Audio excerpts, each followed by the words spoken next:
This is Inside Indiana Business Radio for the morning of Monday, January 22nd, 2024. I'm Alex Brown. The Evansville Regional Economic Partnership is a key player in a process along the Ohio River with major developments that have been talked about for a long time. CEO Lloyd Winnicky says a public input process on future riverfront development is wrapping up soon. We were able to engage some of our Ready 1.0 funding to engage Sasaki, which is a world-class planner and architectural firm, to help us figure out how we can really activate the Ohio River, but not just in downtown Evansville. We really are looking at this from a regional perspective. Sasaki is looking at how to activate the Ohio River from Mount Vernon to Newburgh, which is about a 50-mile stretch. We're really excited about what they're going to come back with in early March.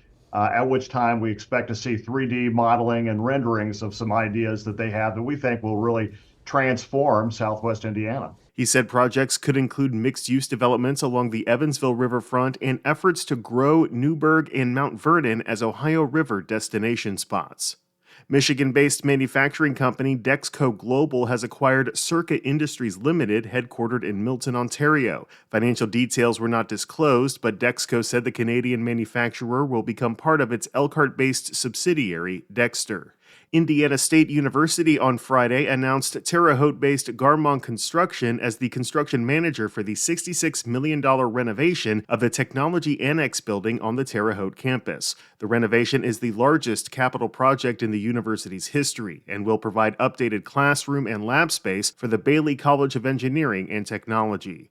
From the number one source for Indiana business news, this is Inside Indiana Business Radio. Looking for a great way to tip off the 2024 NBA All-Star Weekend in Indy? I'm Gary Dick, inviting you to join business and community leaders from throughout the state at the Economic Club of Indiana Luncheon, sponsored by IBJ Media. It's February 15th at noon at the Indiana Convention Center.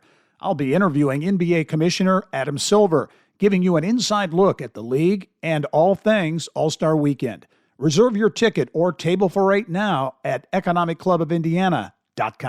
The Indiana General Assembly is considering easing regulations for startups. Here's Gary Dick. A recent report from the Indiana Chamber found that Indiana ranks 40th in the nation in venture capital disbursement and 44th in overall new entrepreneurs. House Bill 1165, authored by Republican Representative Jake Teschka of South Bend, aims to bridge the gap for new startups. The legislation would combine two concepts that Teschka proposed last year.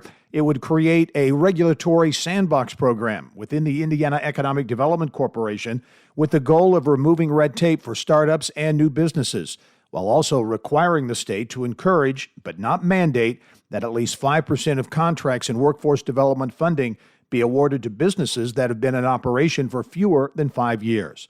It also eliminates the initial fee charged by the Secretary of State's office to register a new business. Natalie Robinson, the Indiana director for the National Federation of Independent Businesses, testified in support of that legislation, saying it would offer a safe space for businesses to test products and ease the regulatory burden on startup companies. The committee recently heard testimony on the bill and referred it to the House Ways and Means Committee due to its expected financial impact.